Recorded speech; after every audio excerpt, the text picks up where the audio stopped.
آمين. ربنا آتنا في الدنيا حسنة وفي الآخرة حسنة وقنا عذاب النار. آمين. ربنا ظلمنا أنفسنا وإن لم تغفر لنا وترحمنا لنكونن من الخاسرين. آمين. اللهم صل على محمد وعلى آل محمد كما صليت على إبراهيم وعلى آل إبراهيم إنك حميد مجيد. اللهم بارك على محمد وعلى آل محمد كما باركت على إبراهيم وعلى آل إبراهيم إنك حميد مجيد. آمين. رب اشرح لي صدري ويسر لي أمري واحلل عقدة من لساني يفقه قولي. ربي زدني علما. وقال الله تعالى: أعوذ بالله من الشيطان الرجيم. بسم الله الرحمن الرحيم. ألف لام ميم صاد. كتاب أنزل إليك فلا يكن في صدرك حرج منه لتنذر به وذكرى للمؤمنين.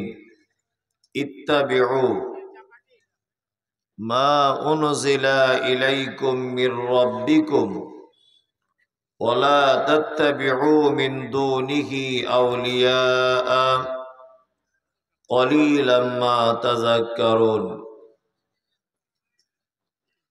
وقال الله تعالى: فإذا قرأت القرآن فاستعذ بالله من الشيطان الرجيم. আজকের মাদ্রাসা কেন্দ্রিক জলসার সুযোগ্য নির্বাচিত সভাপতি, উপস্থিত আমন্ত্রিত ওলামায়ে কেরাম,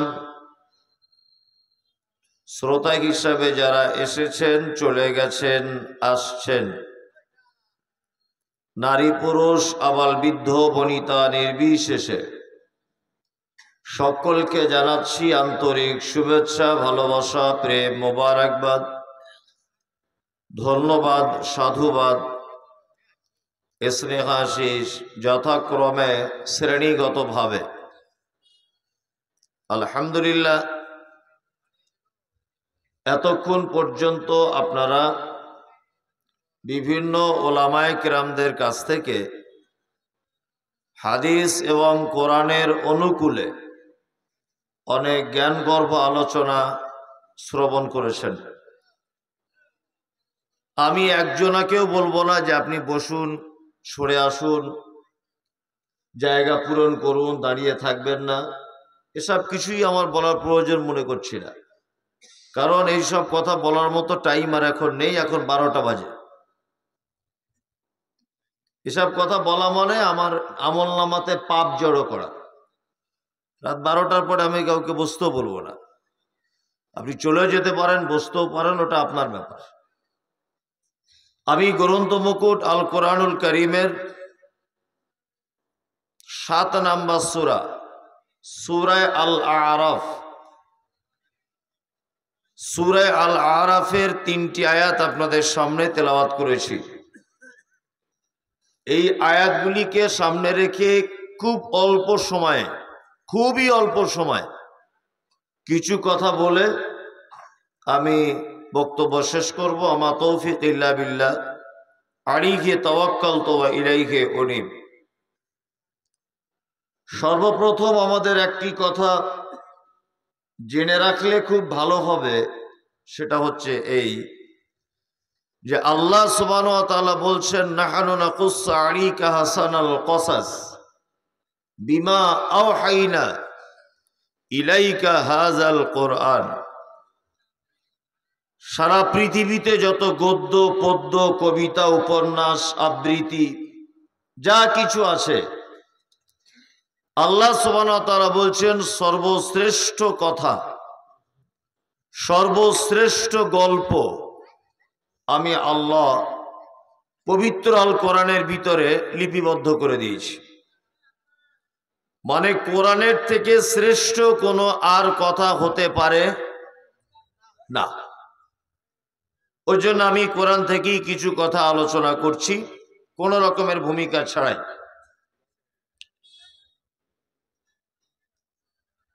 পবিত্র আল কোরআনে যতগুলি সূরা আছে, প্রতিটি সূরার নামকরণের পিছনে একটি ঐতিহাসিক প্রেক্ষাপট আছে। যেমন সূরা ফিল, ফিল শব্দের অর্থ হচ্ছে হাতি। যেমন সূরা আন-নাহল, সূরা আন-নামল, সূরা হাদিদ, সূরা বাকারা। বাকারা মানে গরু। তো এই সমস্ত নামকরণের পিছনে ঐতিহাসিক প্রেক্ষাপট আছে। আরাব, এই সূরাটির নামকরণের ঐতিহাসিক প্রেক্ষাপট কি আপনারা জানেন? যে জান্নাত আর জাহান্নামের মাঝখানে একটি জায়গা আছে। জান্নাত আর জাহান্নামের মাঝখানে একটি জায়গা আছে, তার নাম আরাফ। আরাফ শব্দের অর্থ হচ্ছে উচ্চ স্থান। যেমন আরবিতে বলা হয় যে মোরগের ফুল হয় মাথাতে, হয় না? তো ওর ফুলটা কি নিচের দিকে হয় না মোরগের দেহের সব থেকে উপরে হয়? সব থেকে উপরে হয়। ওই জন্য এইটাকে বলা হয় উরফুদ্দিক, অর্থাৎ উচ্চ স্থানের মোরগের ফুল। আরাফ শব্দের অর্থ উচ্চ স্থান। আল্লাহ সুবহানাহু ওয়া তাআলা যেমন পবিত্র আল কোরআনে জান্নাতের কথা বর্ণনা করেছেন, জাহান্নামের কথা বর্ণনা করেছেন, ঠিক তেমন জান্নাত আর জাহান্নামের মাঝখানে অবস্থিত উচ্চ স্থান আরাফ, এই আরাফবাসীদের ব্যাপারে অত্র সূরার ভিতরে আল্লাহ সুবহানাহু ওয়া তাআলা আলোচনা করেছেন। এই কথা বলছো কেন?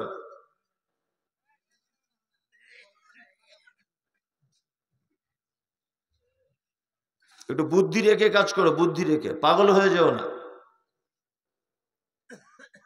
তাহলে জান্নাত আর জাহান্নামের মাঝখানে আল আরাফ বলে একটি জায়গা, ওই জায়গাকে আল্লাহ সুবহানাহু ওয়া তাআলা অত্র সূরার ভিতরে বিস্তারিত আলোচনা করেছেন।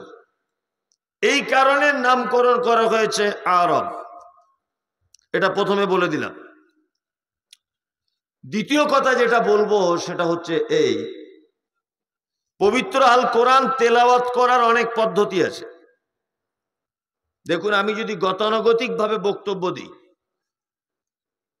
গতানুগতিক বক্তব্য 2 ঘন্টা 3 ঘন্টা যেভাবে বক্তব্য দিই, আমি ওই মুহূর্তে এইভাবে বক্তব্য দিতে চাইছি না।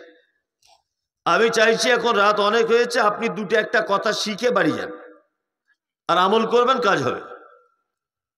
কারণ আপনার এখন মাদ্রাসায় পড়ার টাইম নেই, আছে? ভর্তি হওয়ার টাইম আছে? টাইম নেই। অথচ দিনের শিক্ষা অর্জন করা কি সুন্নত না ফরজ? ফরজ। তো অন্তত 365 দিন অন্য যা করেন, একদিন অন্তত 2-4টে কথা শেখেন, কাজ হবে। পবিত্র আল কোরআন যারা পড়তে জানেন, আপনারা তেলাওয়াতের কয়েকটি নিয়ম এবং পদ্ধতি জেনে যান। কোন সূরা যখন প্রথম থেকে তেলাওয়াত করতে হয়, কোন সূরা প্রথম থেকে, আচ্ছা, যারা কোরআন মাজিদ পড়তে জানেন আপনারা বলুন কি বলে শুরু করতে হয়, বলুন। ইয়েস, ঠিক বলেছেন। পবিত্র আল কোরআন কোন সূরা প্রথম থেকে শুরু করলে আউযুবিল্লাহ বিসমিল্লাহ দুটোই পড়তে হয়।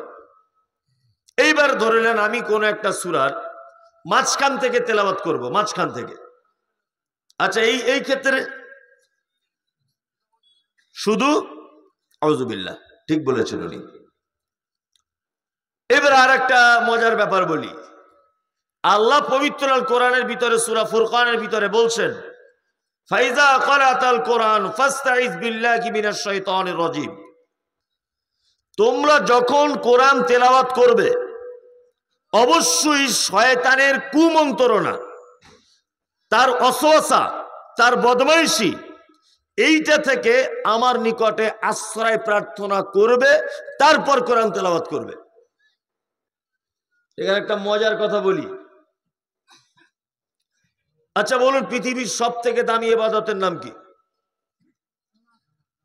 কারা বলছেন? সালাত। তারপরে যে কোনো একটা বলুন। সিয়াম, ঠিক বলেছেন। তারপরে আর একটা বলুন, যে কোনো একটা। হজ, হ্যাঁ, এগুলো দামি দামি ইবাদত, তাই না? আচ্ছা, পৃথিবীর শ্রেষ্ঠ ইবাদত আপনি বললেন সালাত, তাই তো? এবার বলছি সালাত কি দিয়ে শুরু করে? কি? আল্লাহু আকবার। প্রথমে আল্লাহু আকবার, আল্লাহু আকবার। আচ্ছা, জীবনে কোনোদিন দেখেছেন যে কেউ বলছে আউযু বিল্লাহি মিনাশ শাইতানির রাজিম আল্লাহু আকবার? বলে না। আচ্ছা, আপনি যখন রোজা করেন বা সিয়াম যখন পালন করেন, আচ্ছা সাহারি খেতে হয়, সাহারি খাওয়ার কেউ আগে বলে আউযু বিল্লাহি মিনাশ শাইতানির রাজিম, কই গো খাদিজার মা ভাত দাও? কেউ বলে? বলে না। আচ্ছা, ওযু করার আগে কি বলতে হয়? বিসমিল্লাহ। কে আউযু বিল্লাহ বলে করে না? তার মানে পৃথিবীতে একটি আমল নেই, একটি ইবাদত নেই যে ইবাদতটা করার আগে শয়তানের কুমন্ত্রণা থেকে আল্লাহর নিকট আশ্রয় চাইতে হয়। একটি ইবাদত নেই। তার মানে বোঝা যাচ্ছে যে আপনি নামাজ যদি পড়েন শয়তানের রাগ হয় না, আপনি যদি 12 মাস রোজা রাখেন শয়তানের রাগ হয় না। কি বলছি বুঝতে পারছেন? শয়তান বান্দার একটি আমলে সব থেকে বেশি রেগে যায়, তার নাম কি? কোরআন তেলাওয়াত করলে। আর দুই নম্বর আরেকটি কাজ করলে শয়তান রেগে যায়, সেটা কি জানা আছে? না। মুয়াজ্জিনের আজান দিলে মসজিদে শয়তান মারাত্মক রাগ করে। শুধু রাগ করে না, আজানের শব্দ শোনার পরে শয়তান পালাতে শুরু করে। কতদূর যায়? যতদূর পর্যন্ত মুয়াজ্জিনের গলার কণ্ঠ সে শুনতে পায়। আচ্ছা, কেন পালায়, কেন এটা জানা আছে? জানা নেই। আচ্ছা বলুন তো, শয়তান হলো কেন? বলুন, জানা আছে? আল্লাহ তাআলা উসজুদ লি আদম, হ্যাঁ, আল্লাহ তাআলা বলছেন তুমি আদমকে সেজদা করো। ফেরেশতারা সবাই সেজদা করে দিল। এখন মিস্টার ইবলিস তখন বলছে আমি আগুনের তৈরি, ও মাটির তৈরি, আমার কাজ উপরের দিকে ওটা, মাটির কাজ নিচের দিকে যাবো, আমিও সেজদা করবো কেন? অসম্ভব ব্যাপার, করব না। আল্লাহ তাআলা পবিত্র আল কোরআনে বলছেন আবা ওয়াস্তাকবারা ওয়া কানা মিনাল কাফিরিন। এ যখন অস্বীকার করলো সেজদা করার, তখনও কি হয়ে গেল? অস্বীকারীদের অন্তর্ভুক্ত হয়ে গেল, তাই তো? তার মানে শয়তান হলো কেন? সেজদা না করার কারণে, তাই তো? মুয়াজ্জিন আজান দিলে শয়তান পালায় কেন? এই কারণে পালায়, হায় রে মানুষ, আমি একটা সেজদা না দেওয়ার কারণে আজকে শয়তান হলাম, আর মুয়াজ্জিন তোর কাজ নাই, সেই সেজদা নামাজে মানুষ দেবে আর তার জন্য মানুষকে ডাকছিস, দূর, বরঞ্চ তোর আওয়াজই শুনবো না, যা, তোর আওয়াজটাই কানে নিব না, যা। আমি এই সেজদার কারণে শয়তান হয়েছি। আর মানুষ যত ইবাদত দেয়, যত ইবাদত আল্লাহর জন্য করে, একটি ইবাদতের সেজদার পদ্ধতি আছে, তার নাম কি? নামাজ বা সালাত, তাই না? আর এর আহ্বান করে মুয়াজ্জিন, তাই না? তখন শয়তান মনে মনে ভাবে, আরে মুয়াজ্জিন মানুষ সেজদা করবে এই জন্য ডাকছিস, আর সত্যি সেজদা করবেও তো। আর আমি একটা সেজদা মিস করার কারণে আমি শয়তান হলাম, বরঞ্চ আমি এই ধারে পাশে থাকবো না, তোরা সেজদা করছিস কর, আমি দেখে সহ্য করতে পারবো না, আমি পালাই। রে ভুট্টার জমি দিয়ে উপরে উপরে পালাতে শুরু করে, যতদূর পর্যন্ত মাইকের আওয়াজ থাকে। কি বলছি বুঝতে পারছেন? জি। তাহলে শয়তান কেন শয়তান হলো এটা জেনে গেলেন। এবার একটা জিনিস জানুন, যে কোরআন তেলাওয়াত করলে শয়তানে রেগে যায় কেন? কেন রাগে? আর কেন শয়তানে এত হিংসা হয়? এবার একটা কথা বলি, আমি গল্পর আকারে বলছি। আদম আলাইহিস সালামকে আল্লাহ তাআলা তৈরি করলেন, জান্নাতের ভিতরে রাখলেন। জান্নাতে আদম আলাইহিস সালাম আছেন, কিন্তু জান্নাতে ফুসফুস ফুসফুস করছে, মানে সুস্থ নেই। তা আল্লাহ বুঝতে পারছে কি ব্যাপারে, জান্নাতের মতো জায়গাতে ভালো নেই। কারণ কি? আল্লাহ বুঝতে পারছেন একটা বউ দরকার, এই বউ ছাড়া ভালো থাকবে না। ওর হাড্ডি থেকে তৈরি করলেন কাকে? হাওয়া আলাইহিস সালামকে তৈরি করলেন। তৈরি করার পরে আল্লাহ তাআলা জান্নাতের ভিতরে রাখলেন। জান্নাতে রাখার পরে জান্নাতের ভিতরে আছে কে? ইবলিসও আছে। আল্লাহ তাআলা আদমকে আর হাওয়াকে বলছে, এই তোমরা দুজন জান্নাতের ভিতরে থাকবে, খাওয়া দাওয়া করবে, ইয়াসারাম করো, সবকিছু করো। ওই যে গাছটা দেখতে পাচ্ছ, ওই গাছের সাইডে যাবে না, ওর ফল খাবে না। শয়তানের কাজ তো শয়তানি করা, শয়তানি করে না। আল্লাহ যখন এটা বলে চলে গেলেন, তখন শয়তান বলছে আদমকে, এই পাগল কোথাকার, ফল দারুণ মিষ্টি, তোরা বেশি খেয়ে নিবি বলে মানা করেছে, খা না, হালকা করে খা, কোনো অসুবিধা নেই, খা খা চালা। শয়তানের যা কাজ, খেলে মোটামুটি এদিক ওদিক করে ফুসলিয়ে ফাসলে ওকে খাইয়ে দিয়েছে। কি বললাম বুঝলেন? খাওয়ানোর পরে যখন খেয়ে নিয়েছে, আল্লাহ বলছে দুজন হয় জান্নাত থেকে বার হ, আমার কথা অমান্য করলি, জান্নাত থেকে বার হ। এবারে জান্নাত থেকে বার করে দিলেন। বার করে হাওয়া আলাইহিস সালামকে ফেললেন কোথায়? জিদ্দাতে, জিদ্দা। আর আদম আলাইহিস সালামকে ফেললেন কোথায়? কোথায়? ভারতে। যদি বলছেন ভারতে না তো শ্রীলঙ্কায়, গোলাম হোসেন, তখন শ্রীলঙ্কা ভারতের ভিতরে ছিল।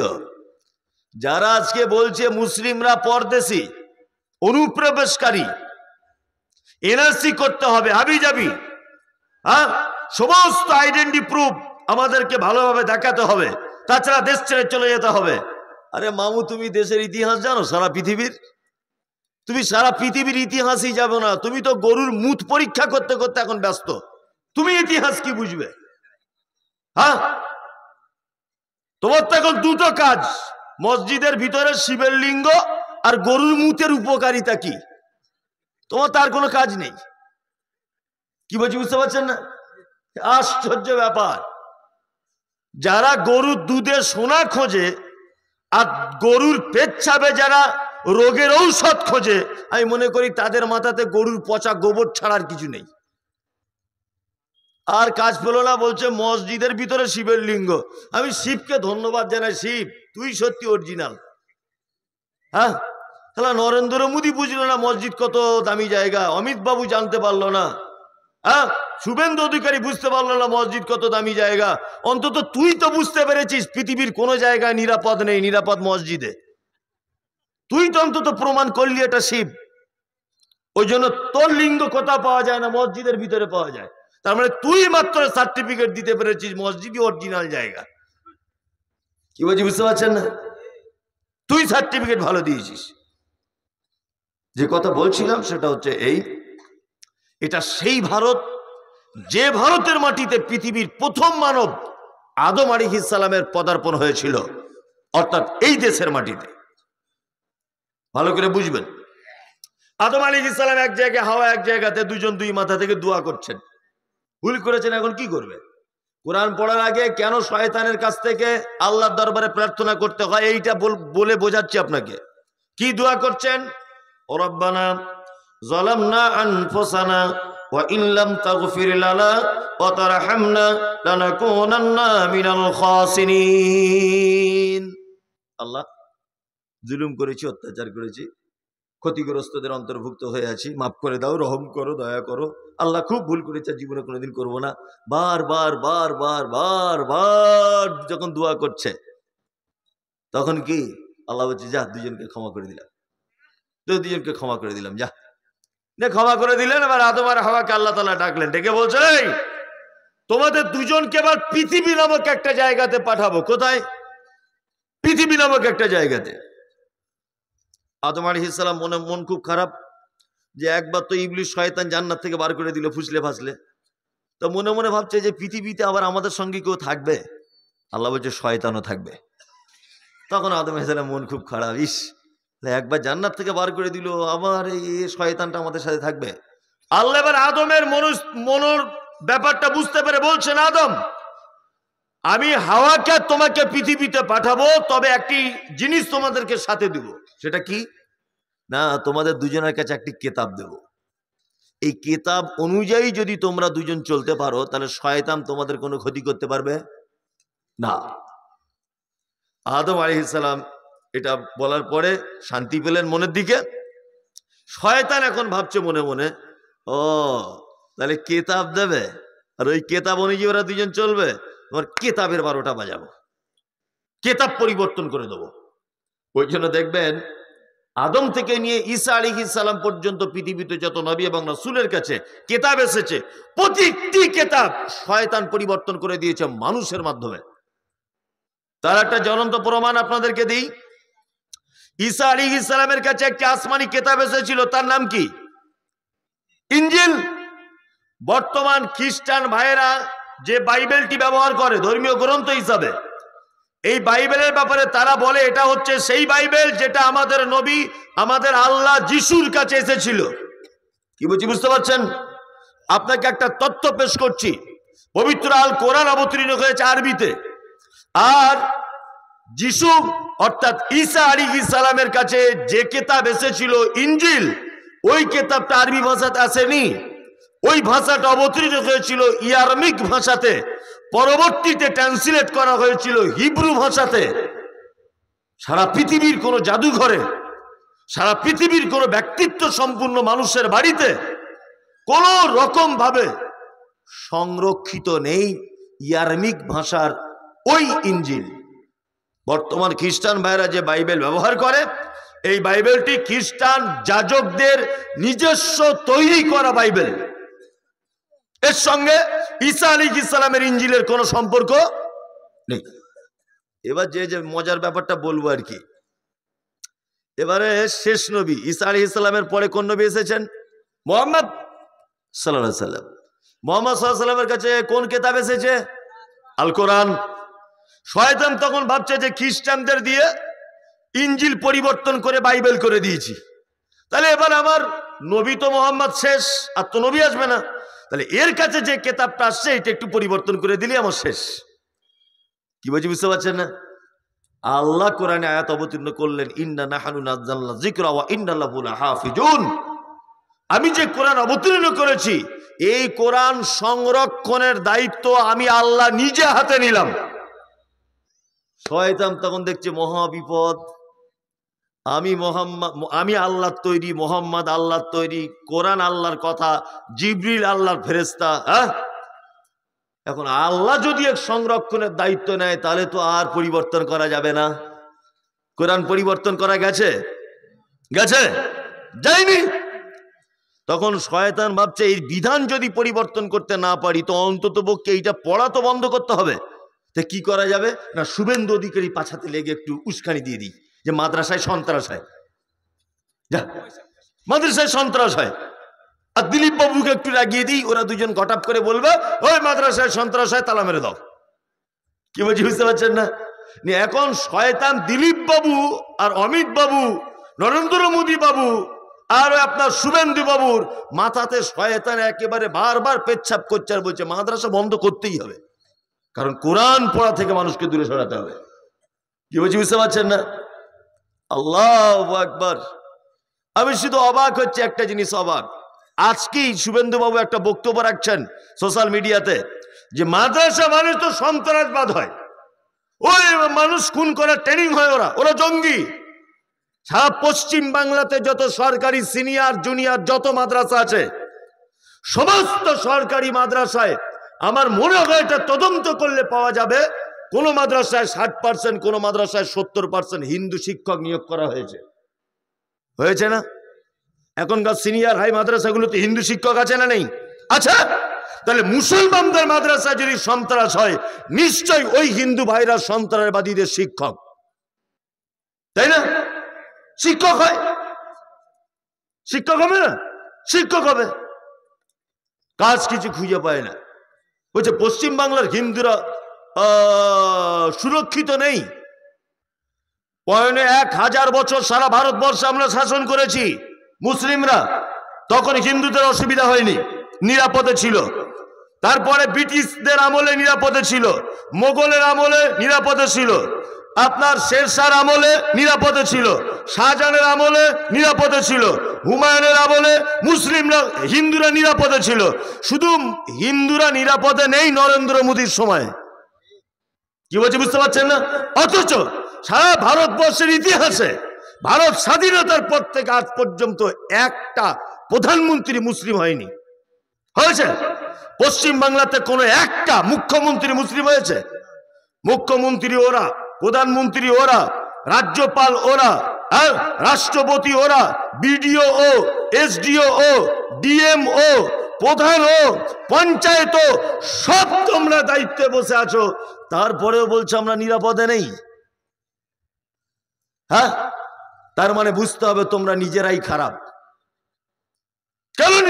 কেন নিরাপদে নেই? এই সমস্ত উস্কানিমূলক কথা বলে একটা সাম্প্রদায়িক দাঙ্গা লাগাবার খুব ষড়যন্ত্র চলছে সারা বাংলাতে। চলছে না? চলছে। তা বাংলার মানুষ খুব সচেতন, তো ওই সমস্ত পাগলদের কথা কেউ শোনে না, কেউ শোনে না। যে কথা বলছিলাম সেটা হচ্ছে এই, এবারে শয়তান একটা খুব চালাকি করছে। এইটা ধরে নেন একটা জলসার হ্যান্ডবিল, ভালো করে বুঝুন, এটা জলসার হ্যান্ডবিল। এই হ্যান্ডবিলের ভিতরে কবে জলসা, কে প্রধান বক্তা, কে কি হাবিজাবি, এগুলো আমি হ্যান্ডবিলটা খুলবো তবে তো জানতে পারবো। পারবো কি পারবো না? পারবো। শয়তান দেখছে এর বিধানের দায়িত্ব তো আল্লাহর, এর বিধান পরিবর্তন করা যাবে না। তাহলে মথুরাপুরের মানুষ যাতে কোরআন না পড়ে সেই ব্যবস্থা করতে হবে। আরে পড়বে তবে তো ভালো মন্দ বুঝতে পারবে। হ্যাঁ জি, ওই জন্য পৃথিবীতে সব থেকে বেশি শয়তান লাগে তাদের পিছনে যারা কোরআন তেলাওয়াত নিয়ে ব্যস্ত থাকে। এবার একটা জ্বলন্ত প্রমাণ আপনাদেরকে দিই, আমি তো বাস্তববাদী লোক। আচ্ছা বলুন তো, মাদ্রাসার ছেলেরা বদমায়েশ হয় না স্কুলের ছেলেরা বদমায়েশ হয়? সত্যিটা বলুন, বলুন। মাদ্রাসার কারা কারা মাদ্রাসার বলছেন হাত তুলুন তো, তুলুন। সবাই মাদ্রাসারই জানে কিন্তু ভয়ে তুলছে না। আবার মাদ্রাসা যারা অর্ধেক পড়ে ছেড়ে দিয়েছে, ওরে বাবা ও তো আরো খাতারনাক। মানে শয়তান ও রাস্তায় হাঁটে না, ও যে রাস্তায় যায় ওর বদমাইশির কোয়ালিটি আলাদা।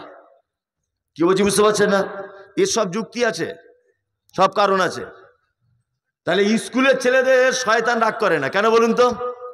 ওই যে আপনার ছেলে স্কুলে গিয়েই জনগণ মন অধিনায়ক জয় হে ভারত ভাগ্য বিধাতা, শয়তান ভাবছে এ তো শালা আমার দলই আছে, তো আমার দলই। কি বলছি বুঝতে পারছেন? এটা আমার দলের লোক। আর স্কুল থেকে বাড়ি আসার সময় একদম পেচ্ছাপ লেগেছে, চ্যান খুলেই মেশিন বার করে মুতে দিল, পানিটা নিল, আর কোনো ব্যাপার নেই। শয়তান দেখছে এর পিছনে লেগে আপনি তো আমার দলেরই লোক, বরঞ্চ স্কুলে পড়ছে পড়ুক, ও দাঁড়িয়ে মুতে, তারপরে ও সিনেমা দেখে, ও বিড়ি টানে। কলেজ বিড়ি পাওয়া যায় এখন ছোট ছোট সাইজের, ওর ব্যাগের ভিতরে থাকে। কি বলছি? এই সব নানান বদমাইশি তো যুক্ত। শয়তান দেখছে তাহলে ওর পিছনে পড়ে আমার কোনো লাভ নেই, ফালতু, তো আমার দলই আছে। তাহলে এখন বদমাইশি করতে হবে কাদেরকে?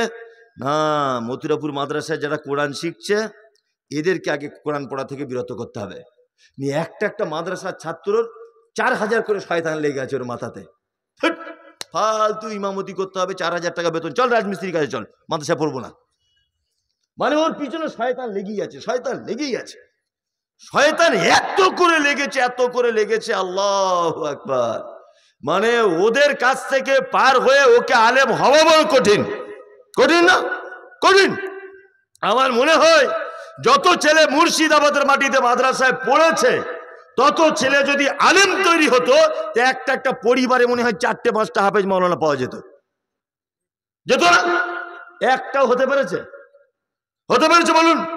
দেওবন্দ মাদ্রাসায় এখন আর 8500 ছাত্র, কত? 8,500 ছাত্র। আচ্ছা বলুন, প্রতি বছরে যদি 8,500 ছাত্র যদি হাফেজ মাওলানা হয়, তাহলে সারা ভারতবর্ষের এমনি লোককে দেখতে পাওয়া যাবে? যাবে বলুন? যাবে না। তার মানে 8,500 খোঁজ নিয়ে দেখা যাবে বছর শেষে 500 ছেলে আলেম হচ্ছে, বাকি সব বেকার। তার মানে কি, শয়তান একেবারে ওদের চুলের শিরাতে শিরাতে ঢুকে গেছে। কোরআন পড়া থেকে সরাতেই হবে যে কোনো ভাবে। কি বললাম বুঝলেন? শয়তান যে কত দুশ্মন মানুষের, আল্লাহু আকবার। লালগোলার একটা ছেলে আমাদের মাদ্রাসায় ভর্তি হয়েছে, ভর্তি হয়ে যেদিন থেকে হয়েছে কি ব্যাপার, এ কি রোগ, শুধু ওর পেটে হাত দিয়ে করে। শিক্ষকদেরকে বলছি, এই ডাক্তারখানায় নিয়ে যাও। ডাক্তারখানায় নিয়ে যাচ্ছে, 3-4 দিন নিয়ে গেছে, ও সারে না, ও সারছে না। আচ্ছা আচ্ছা আচ্ছা আচ্ছা দাদা, আমি তো মাদ্রাসায় পড়েছিলে, আমি যে কি চিজ ও তো চেনে না। নিয়ে ওকে বলছি চল গাড়িতে ওঠ। আমার গাড়িতে তুললাম, আমার কোলে মাথা দিয়ে শুয়ে ওকে হসপিটালে ভর্তি করেছি। আর আল্লাহর কি নীলাখেলা, ওকে যে চিকিৎসা করছে মেয়েটা মুসলিম, বহরমপুরে বাড়ি। ওর নেম প্লেট থেকে বুঝতে পেরেছি মুসলিম ডাক্তার মহিলা। তো ওকে একটু একা পেয়ে জিজ্ঞেস করে বলছি, বোন ছেলেটাকে একটু ভালো করে চিকিৎসা করো। তা বলছি, হুজুর আপনাকে আমি চিনি, আপনি মমতাজুল ইসলাম, আমার মা আপনার খুব বক্তব্য শোনে, ওই লজ্জা কিছু বলতে পারছি না। আমি চাই লজ্জা করে লাভ নেই বোন, তুমি ভালো করে ট্রিটমেন্ট করো, মাদ্রাসার ছাত্র, বাই চান্স কিছু হয়ে যাবে। তখন বলছে, আমি 4-5 ঘন্টা সিলাইন চালাচ্ছি, আর নার্সিং হোমে এত ভালো চিকিৎসা হয় না, ওকে যে চিকিৎসা আমি করছি হসপিটালে। তারপরে 4 ঘন্টা পরে আমি গিয়েছি দেখতে, করছি, সেটা তো কঠিন রোগ। আমি তখন বুঝতে পেরেছি, আচ্ছা এই আসলে রোগ কিনা ধরার ব্যাপার আছে। মেয়েটাকে সাইডে ডেকে নিয়ে বলছি, তোমাদের পুরাতন হোক নতুন হোক অপারেশনের যন্ত্রপাতি আছে? বলছে আছে হুজুর। যান, এই বড় বড় ছুরি কাঁচি সেলাই করা যন্ত্রপাতি সব এই বাসুনের মতো একটা প্লেটে করে এনেছে, ওর সামনে রেখেছে। শয়তান কোন জায়গা পর্যন্ত পৌঁছেছে সেটা আপনাকে বলছি আমি। ও তখন আমাকে বলছে, জি কি করবে এগুলো? আমি তোর ওপেন সার্জারি, বুক কেটে ঠ্যাং পর্যন্ত চিড়ে পেট কেটে দেখাবে ভিতরের মাল ঠিক আছে কিনা। তাছাড়া 3-4 দিন তোর চিকিৎসা এখনো ভালো হয় না। তখন বলছে, হুজুর একটা কথা বলবো। বলছি কি বল? বলছি আমার কিছু হয়নি, আমার মায়ের জন্য মন কেমন করছে। বলছি ওরে বাপ, দোষ তো তোর নয়, দোষ হচ্ছে শয়তানের। এ তোকে সিলাইন পর্যন্ত পৌঁছেছে কোরআন শিক্ষা থেকে তোকে দূরে রাখবে বলে। কি বলছি বুঝতে পারছেন?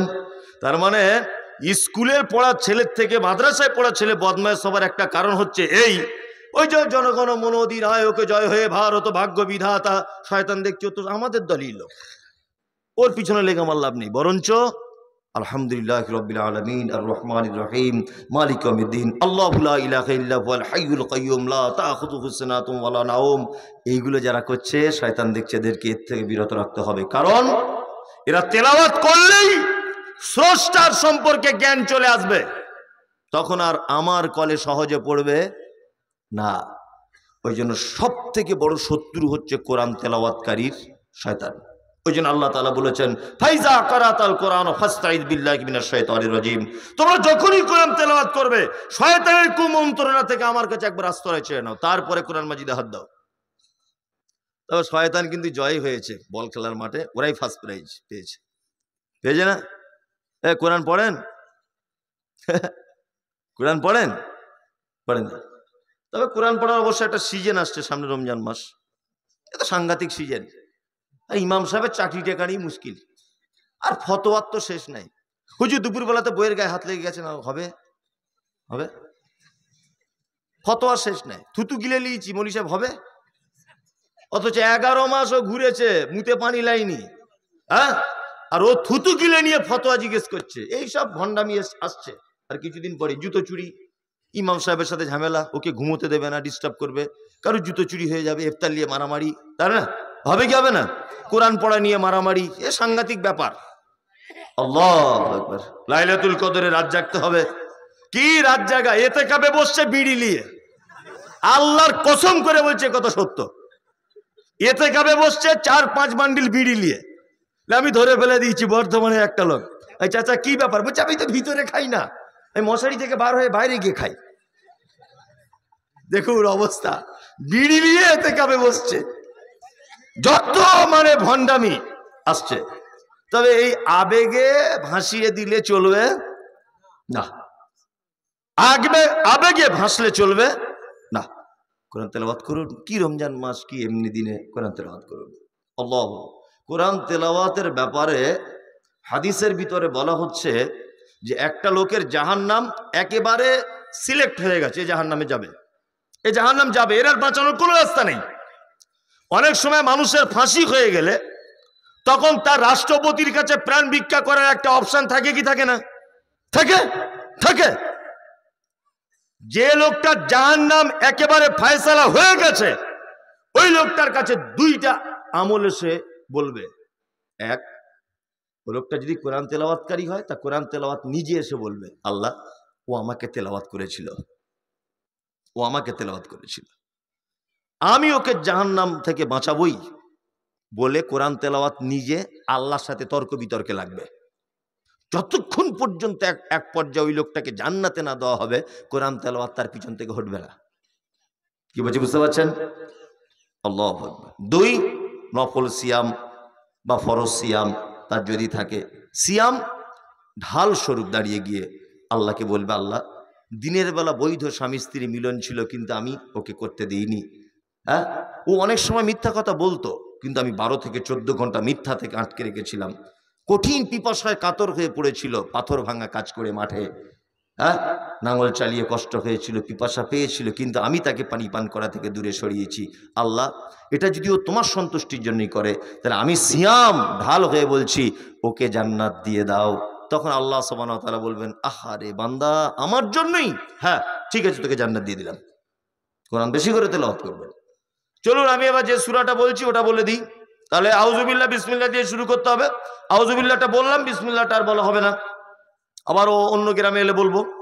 এবারে সূরাটা বলছি, আলিফ লাম মিম সাদ। কোরআনে 29টি সূরার ভিতরে এরকম শব্দগুলো আছে। কটি? 29টি। এক, আলিফ লাম র, আলিফ লাম মিম, তাহা, ইয়াসিন, কফ, কাফা, আইন, সাদ, নুন, আলিফ লাম মিম, আলিফ লাম র, এরকম শব্দগুলো নেই? আছে। ইয়াসিন, এগুলোকে আরবিতে বলা হয় হুরুফে মুকাত্তাআত, বাংলাতে বলা হয় বিচ্ছিন্ন অক্ষরমালা। আল্লাহু আ'লাম, আল্লাহ ভালো জানে। কি বললাম বুঝলেন? আমি মুমতাজুল ইসলাম এ ব্যাপারে জানি না, আল্লাহ নবী সাল্লাল্লাহু আলাইহি ওয়াসাল্লাম এ ব্যাপারে জানতেন না।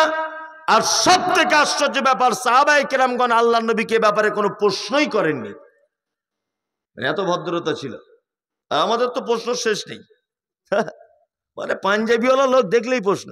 নদিয়াতে একটা ছেলে প্রশ্ন করে আমাকে কাগজে লিখে দিয়ে বলছে, হুজুর আপনি তো বলেন কাঁধে দুটো ফেরেশতা থাকে, সব নাকি লিখে রাখে। তা আমার জানতে ইচ্ছা করছে তাদের খাতাগুলো কোথায় থাকে। আসলে এটা জেনে তোর বাপের কি? হ্যাঁ, এটা জেনে তোর লাভ কি? প্রশ্ন করছে এটা হবে কিনা, ওটা হবে কিনা, হাবি যাবি অনেক প্রশ্ন। একটা লোককে আমি আজ পর্যন্ত বক্তব্য জগতে 15 বছরের কাছাকাছি বক্তব্য রাখছি, আমি 15 বছরের কাছাকাছি।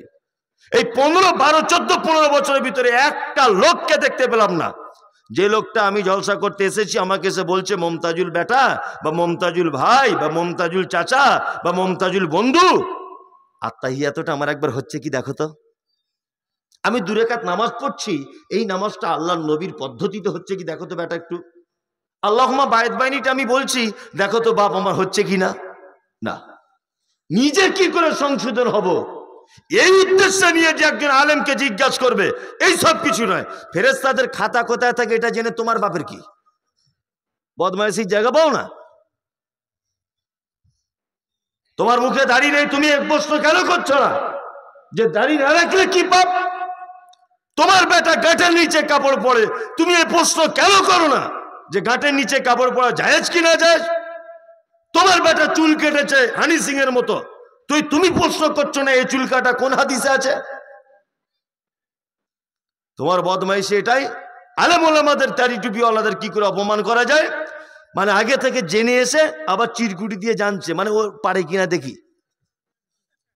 তোমার মতো গোলাম হাসান আমার টুপির তলাতে বসে আছে অনেক, তোমাকে আমি চিনি না, তুমি কোন উদ্দেশ্যে প্রশ্ন করো?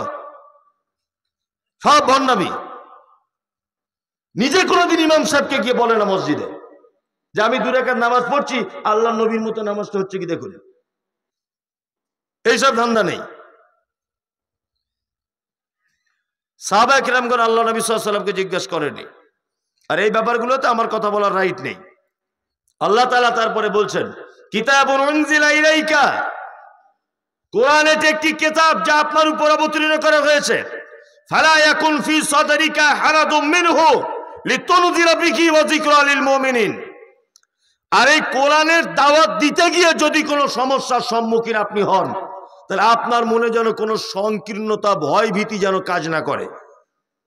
তার মানে অত্তর আয়াতে এটা বোঝা যাচ্ছে কোরআনের কথা দাওয়াত দিতে গেলেই ঝামেলা হবেই, বিতর্কে জড়িত হতে হবে, প্রশ্নের সম্মুখীন হতে হবে, এবং তখন আপনাকে ধৈর্য ধারণ করতে হবে। কি বলছি বুঝতে পারছেন? ওই জন্য আমি অবাক হই, আল্লাহ মুহাম্মদ সাল্লাল্লাহু আলাইহি ওয়াসাল্লামকে বলছেন আপনি কোরআন দিয়ে দাওয়াত দিন, আর দাওয়াত দিতে গিয়ে যদি কোনো সমস্যা হয় তাহলে আপনি ধৈর্য ধারণ করুন।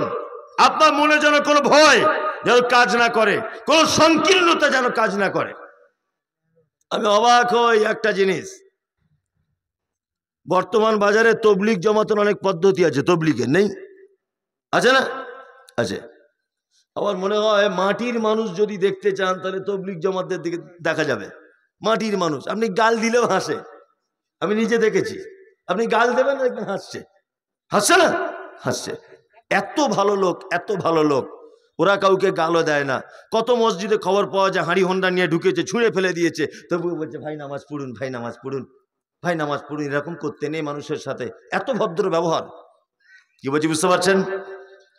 আল্লাহু আকবার। আমি এতদিন ব্যাপারটা বুঝতে পারিনি যে এরা এত ভালো কেন, এরা এত দামি কেন, এদের রাগ নেই কেন, এটা আমি বুঝতে পারিনি। এখন বুঝতে পারছি এ তো মহাবিপদ, এ তো মহাবিপদ। বক্তা বক্তব্য দিতে এসেছে, চোর বলছে ভালো বক্তা, সুদখোর বলছে সাংঘাতিক বক্তা, ব্যভিচারে লিপ্ত বলছে সাংঘাতিক মাল, আগের বছর আবার দাউদ করতে হবে। জমি ফাঁকি দেওয়ার লোক বলছে সাংঘাতিক বক্তা, সভাপতি বলছে সাংঘাতিক বক্তা, গুন্ডা বলছে সাংঘাতিক বক্তা, মদ পান করে সে বলছে সাংঘাতিক বক্তা। ও সাংঘাতিক বক্তা হলো কি করে? ও সাংঘাতিক বক্তা হয় কি করে? তার মানে বক্তাই না, ও হচ্ছে গোল আলু, সব তরকারিতে থাকে। কি বলছি বুঝতে পারছেন না? ও কি সব তরকারিতে থাকে। বক্তব্য এমন দিতে হবে বেনামাজি একদম পালাবে এখান থেকে দূরে ছড়ে, উড়ি পাবে, ধারে পাশে থাকা যাবে না। সুর করে কেটে পড়বে, বুনের জমি ফাঁকি দিয়েছে সুর করে কেটে পড়বে, দাড়ি রাখেনি সুর করে কেটে পড়বে। এ হচ্ছে অরিজিনাল কথা বলা বক্তা। কি বলছি বুঝতে পারছে না? সবাই যখন বলছে ভালো, তার মানে বলতে হবে সঠিক কথা বলছে না। তবলিগ জমাতের লোক খুব ভালো, এশার নামাজ পড়ে বলছে ভাই আপনারা দিন ইমানের কথা হবে, সবাই বসে যাবেন। গোল হয়ে মানুষ বসে আছে, গোল হয়ে মানুষ বসে আছে। তবলিগ করছে কি দিয়ে? ছোট্ট একটি কিতাব বার করেছে পকেট থেকে, তার নাম ফাজাইল আমল। আর একটা পকেট থেকে আরেকজন বার করেছে, তার নাম মুনতাখাবে হাদিস। তা আমি তখন বলছি আমি সাহেব একটু কোরআনের আয়াতের বাংলা অনুবাদ করে দিলে হতো না? তখন বলছে দিল্লি থেকে অনুমোদন নিতে হবে, দিল্লি থেকে পারমিশন ছাড়া আমরা কোরআন তেলাওয়াত করতে পারবো না, ফাজাইল আমল দিয়েই চলবে। তখন আমি বুঝতে পেরেছি ওই জন্য পৃথিবীর কেউ তোমাদের বিরোধিতা করে না, কারণ মুহাম্মদ সাল্লাল্লাহু আলাইহি ওয়াসাল্লামকে যে দাওয়াতের পদ্ধতি আল্লাহ তাআলা বলেছেন কোরআন দিয়ে দাওয়াত দিতে হবে, কোরআন দিয়ে দাওয়াত দিলেই সমস্যা হবে। তখন আপনাকে কি করতে হবে? আপনার মনে যেন কোনো ভয় সংকীর্ণতা যেন সৃষ্টি না হয়। তুমি তো ফাজাইল আমল দিয়ে তবলিগ করছো, তোমার বিরুদ্ধে কেউ যাবে না, কেউ তোমার বিপক্ষে যাবে না। আশ্চর্য ব্যাপার, কোরআন এবং সহিহ হাদিসের ব্যাপারে কথা বললেই বিপর্যয় আসবে কি আসবে না? আসবে, আসবে। তার একটা জ্বলন্ত প্রমাণ, উপর বাংলার বিখ্যাত আলেম, ওনার নাম হচ্ছেন আব্দুর রাজ্জাক বিন ইউসুফ। নাম শুনেছেন? শুনেছেন? যেখানে বক্তব্য যাচ্ছে নয় পুলিশ আটকে দিচ্ছে, নয় জনগণ আটকে দিচ্ছে, নয় তার বাস দিয়ে হাতে মারছে, তার গাড়িতে ইট দিয়ে মারছে। দেখেছেন সোশ্যাল মিডিয়াতে? বাংলাদেশের প্রখ্যাত আলেম আব্দুর রাজ্জাক বিন ইউসুফ 500 কোটি টাকার মামলাতে ফেসেছেন। বাংলাদেশের প্রখ্যাত আলেম ডক্টর আসাদুল্লাহ গালিব হাফেজাহুল্লাহ দীর্ঘদিন যাবৎ তিনি জেলখানার ভিতরে ছিলেন, কত কোটি টাকার মামলা খেটেছেন। বাংলাদেশের প্রখ্যাত আলেম মুজাফফর বিন মহসিন কতদিন যাবৎ তিনি জেলখানাতে বন্দী ছিলেন, আপনারা দেখতে পেয়েছেন। আচ্ছা, আপনারা দেখতে পেয়েছেন যে তাহিরি হুজুর কোনোদিন জেলে গেছে? এনায়েতুল্লাহ আব্বাসী, কোন পীর সাহেব কোনোদিন জেল খেটেছে ইসলামের কথা বলতে গিয়ে? দেখেছেন? কেউ বুঝবেন না, কারণ ও যে সত্যি কথা বলে না, ও যে এখন হাদিস কোরআনের কথা বলে না। আর আব্দুর রাজ্জাক বিন ইউসুফ ও যে হাদিস কোরআনের কথা বলে, এই যে আল্লাহ তাআলা বলছেন হারাজুম মিনহু লিতুনজিরা বিহি ওয়া যিকরা লিল মুমিনিন, আপনি মুমিনদেরকে ভয় দেখান, মানুষদের কাছে দাওয়াত দেন কোরআনের দাওয়াত, আর কোরআনের দাওয়াত দিতে গেলেই সমস্যা হবে। কি বলছি বুঝতে পারছেন?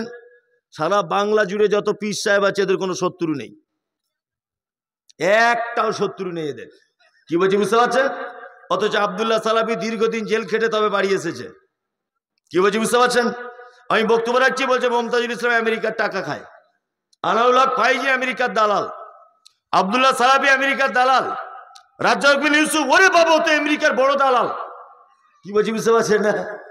আমরা আমেরিকার দালাল না, আমরা সত্য কথা বলি। তোমার কেউ শত্রু নেই, কারণ তুমি হচ্ছে সেই আলুর সব তরকারিতে তোমাকে ব্যবহার করা যায়।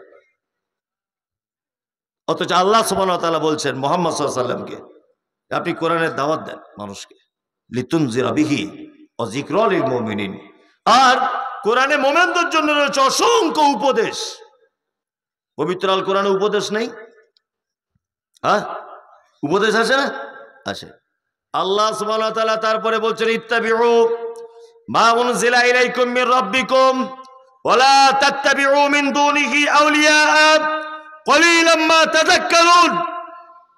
আনুগত্য করো মা উনজিলা ইলাইকুম মির রাব্বিকুম, রবের পক্ষ থেকে যেটা অবতীর্ণ হয়েছে তোমরা তার আনুগত্য করো।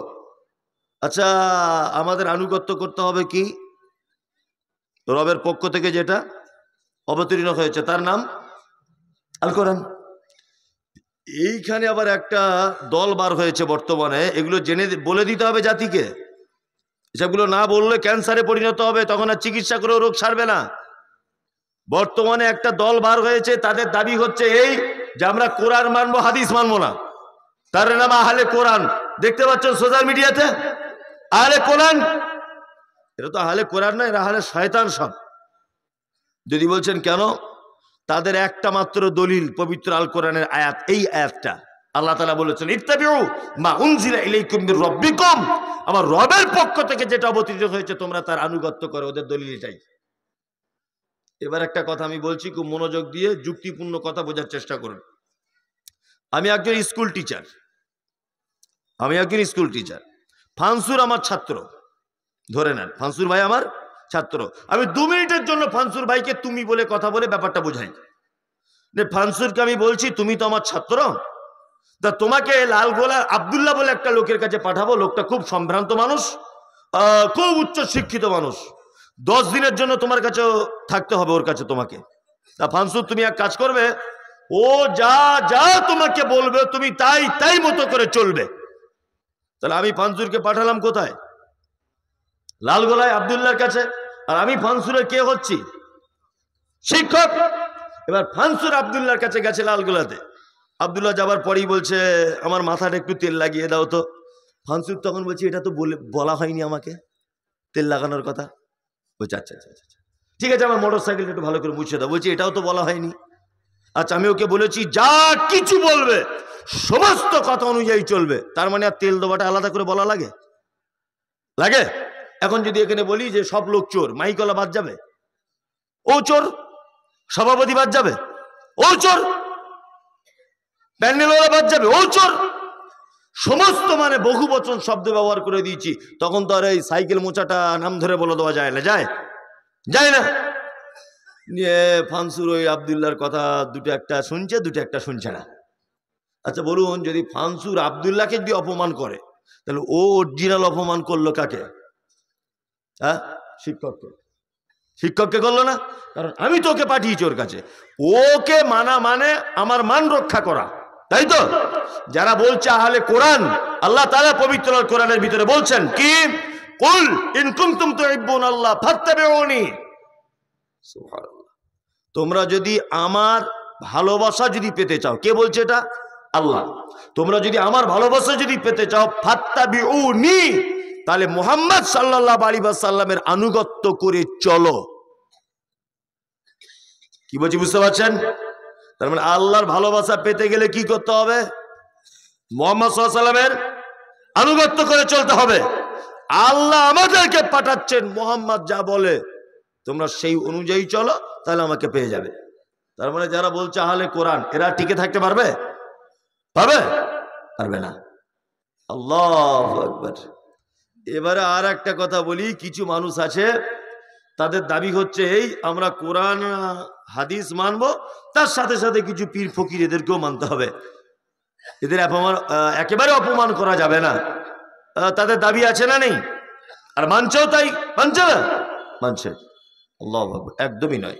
আল্লাহ তাআলা বলেছেন, ওয়ালা তাত্তাবিউ মিন দুরিহি আউলিয়া, তোমরা আনুগত্য করো না ওলির বহু বচন আউলিয়া, আউলিয়াদের আনুগত্য করতে যেও না। বলুন তো দেখি, আল্লাহর ওলি হওয়া, আমরা বলি না আল্লাহর ওলি, আল্লাহর ওলি হওয়া এটা সহজ না কঠিন? খুব কঠিন না? খুব কঠিন। ও বলছে কঠিন, উনি বলছেন কঠিন, আরেকজন বলছে কঠিন। আসলে কঠিন নয়, আমাদেরকে কঠিন বোঝানো হয়েছে। কেমন করে বোঝানো হয়েছে? অমুক জায়গায় একটা আল্লাহর ওলি ছিল, 30 বছর বিয়ে করেনি, গোপগুলো বড় বড়, মাথায় উকুনে ভর্তি।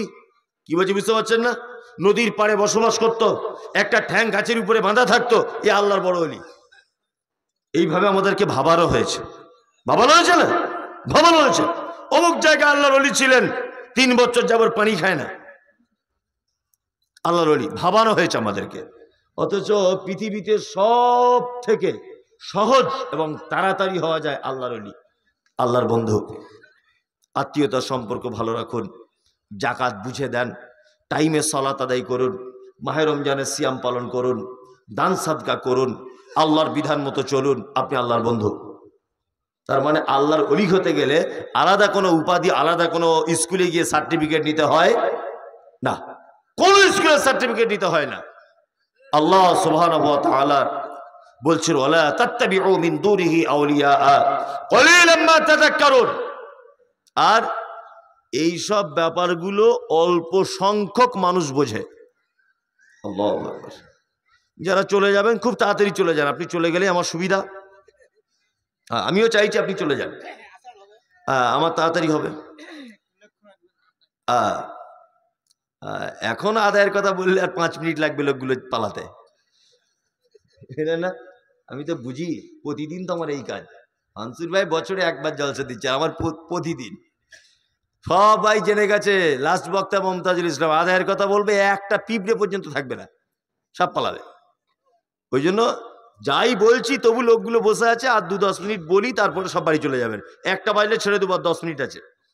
যে কথা বলছিলাম সেটা হচ্ছে এই, আচ্ছা, আল্লাহর ওলি হতে গেলে যদি আলাদা কোনো সার্টিফিকেট ব্যবহার করতে হয়, তাহলে বলুন পৃথিবীর সব থেকে দামি মানুষ, তার নাম কি?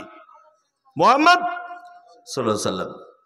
2, মুহাম্মদ সাল্লাল্লাহু আলাইহি সাল্লাম বিয়ে করেছিলেন, বাচ্চা কাচ্চা ছিল, পরিষ্কার পরিচ্ছন্ন পছন্দ করতেন না নোংরা পছন্দ করতেন? মাথায় চুল কাটতেন, হাতের নখ কাটতেন তো? কাটতেন। আচ্ছা, 2, হযরত মুহাম্মদ সাল্লাল্লাহু আলাইহি সাল্লামের পরে সব থেকে সম্মানী মানুষ আবু বকর সিদ্দিক রাদিয়াল্লাহু তাআলা আনহু, তাই না? হযরত আবু বকর বিয়ে করেছিলেন, আয়েশা তার বেটি, তাই না? আল্লাহু আকবার। তারপরে দ্বিতীয় ভালো মানুষ ওমর রাদিয়াল্লাহু তাআলা আনহু। ওমর বিয়ে শাদী করেছিলেন, ওনার মেয়ের নাম হাফসা, আল্লাহ নবী সাল্লাল্লাহু আলাইহি ওয়াসাল্লাম জামাই ছিলেন, তাই না? এইবার আপনাদেরকে একটা কথা বলি, মুহাম্মদ সাল্লাল্লাহু আলাইহি ওয়াসাল্লাম পৃথিবীর সব থেকে দামি মানুষ, তিনি সাংসারিক জীবনযাপন করেছেন, বিয়ে শাদী করেছেন।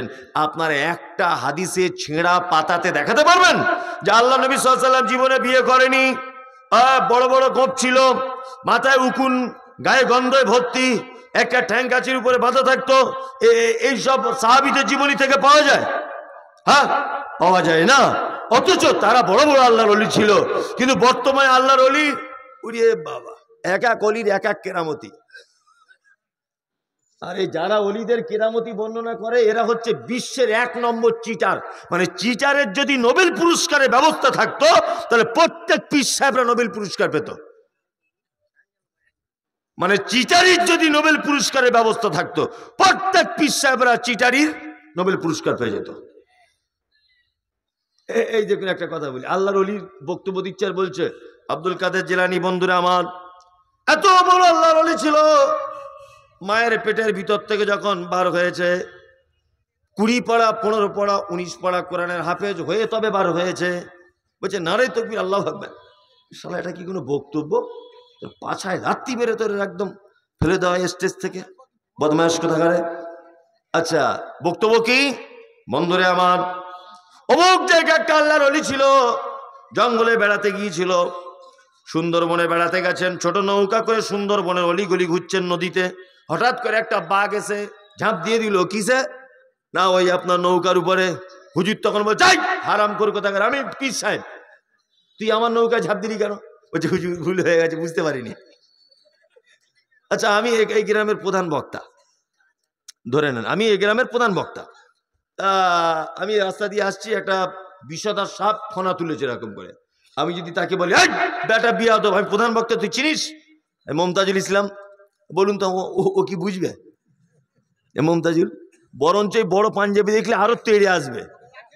হ্যাঁ, চারটে কুকুর আমার পিছনে লেগেছে ঘেউ ঘেউ ঘেউ ঘেউ করে। আমি যদি বলি, এই বিয়াদব কোথাকারে, আমি প্রধান বক্তা মমতাজুল ইসলাম, শুনবে? হ্যাঁ শুনবে না, বরঞ্চ বড় পাঞ্জাবি দেখলে, লম্বা চড়া মানুষ দেখলে আরো এসে কামড়াবে। এই বক্তব্য হয়ে গেল। তারপরে বলছে, বন্ধুরা আমার, ওই আল্লাহর ওলিটা নৌকা থেকে বাঘ ঝাঁপ মেরে চলে গেল বনের ভিতরে। আবার একটু আগিয়ে এলো নৌকা নিয়ে, বাঘকে দেখতে পাচ্ছে নদীর মাঝখানে, হাত জোর করে বলছে, হুজুর আপনাকে চিনতে পারিনি, আপনার নৌকায় ঝাঁপ দিয়েছিলাম, দয়া করে ক্ষমা করে দেন। আচ্ছা, বাঘ নদীর মাঝখানে হাত জোর করে দাঁড়াতে পারে? শালা এইসব বক্তব্য লোক শোনে, চি চি চি চি চি। চলছে কি চলছে না?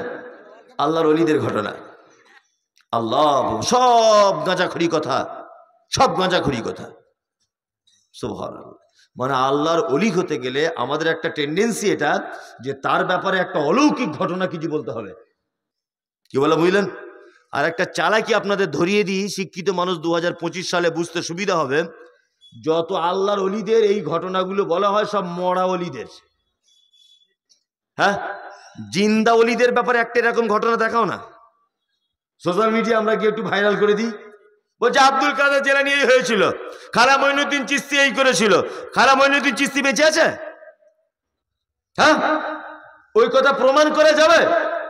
এখন ফুরফুরাতে যত পীর আছে, ওই আপনার ওই কলকাতায় যত পীর আছে, আজমিরে যত পীর আছে, বাংলাদেশে যত পীর আছে, তোমরা এই বর্তমানে জীবিত পীর একটা কেরামতি দেখাও, একটা কেরামতি দেখাও তুমি, তাহলে বলবো বাপের বেটা। বলছে অমুক পীর সাহেব ছিল, ওই আপনার আনা বলে একটা সাগর ছিল, ওই সাগরের পানি এক বোতলের ভিতরে ঢুকিয়ে দিয়েছে। পাবলিক সেইরাম নারী তকবীর দিচ্ছে, আর যে বক্তব্য দিচ্ছে এ পীর সাহেব। আমি বলছি ও না এক সাগর পানি বোতলে ঢুকিয়েছে, তো তুমি এক বালতি বোতলে ঢোকাও দেখি, তোমার বাপের কত ক্ষমতা। সোশ্যাল মিডিয়ার যুগ, ভাইরাল হয়ে যাক। সব চিটার, সব মরা মানুষের নামে কেচ্চা কাহিনী, একটা জ্যান্ত পীরের নামে কোনো কাহিনী নেই। জানে ধরে ফেলবে, কি জানে ধরে ফেলবে। আল্লাহ আকবার। এই সাহাবীদের জীবনে অলৌকিক ঘটনা আছে না নেই? সাহাবীদের জীবনে অলৌকিক ঘটনা আছে না নেই? আছে। আচ্ছা, আমি যদি একটা মজার অলৌকিক ঘটনা আপনাদেরকে বলি, তারা আল্লাহর ওলি ছিল কিনা আপনারা বিবেচনা করবেন। ছোট্ট 1 মিনিটে বলি। হযরত আবু হুরায়রার নাম শুনেছেন? সব থেকে বেশি হাদিস বর্ণনা করেছে কে? আবু হুরায়রা। সব থেকে কম সময় আল্লাহ নবীর সঙ্গে পেয়েছেন কে? আবু হুরায়রা। মাত্র 3 বছর আল্লাহ নবীর সাথে ছিলেন। কত বছর? 3 বছর। এই 3 বছর আল্লাহ নবী সাল্লাল্লাহু আলাইহি ওয়াসাল্লামের সাথে থাকার পরেও সব থেকে বেশি হাদিস তিনি বর্ণনা করেছেন। কি বললাম বুঝলেন? এই দেখুন, হযরত আবু বকর নতুন ইসলাম গ্রহণ করেছেন, আসহাবে সুফফাতে তিনি থাকতেন। আসহাবে সুফফা, আসহাবে সুফফার পদ্ধতি কি খাওয়া দাওয়ার? না, কোনো লোক যখন হাদিয়াটা দিয়ে যেত, আসহাবে সুফফার মানুষেরা খেত। হযরত আবু হুরায়রা বলছেন 2 দিন 3 দিন হয়ে গেল কোনো হাদিয়া আসেনি, খাবার আসেনি, এত খিদা লেগেছে। আল্লাহু আকবার। আল্লাহ রসুল যে মেহরাবে দাঁড়িয়ে খুতবা প্রদান করতেন, আমি সেই মেহরাবের সাইডে পেটে পেট লাগিয়ে এইভাবে বসে আছি দীর্ঘক্ষণ। তারপরে মনে মনে ভাবছি বসে থাকলে তো আর খাওয়া হবে না, দেখি একটু ফাঁকের দিকে যাই। হযরত আবু হুরায়রা মসজিদ থেকে বার হলেন, রাস্তার ধারে ধুলোবালি মাখা অবস্থায় ক্লান্ত শরীর নিয়ে বসে আছেন কে? আবু হুরায়রা। একদম সহিহ হাদিস এটা। নবী সাহাবী ডাইরেক্ট কারুর কাছে ভিক্ষা চাইতে পারছে না, পারবে? পারবে না।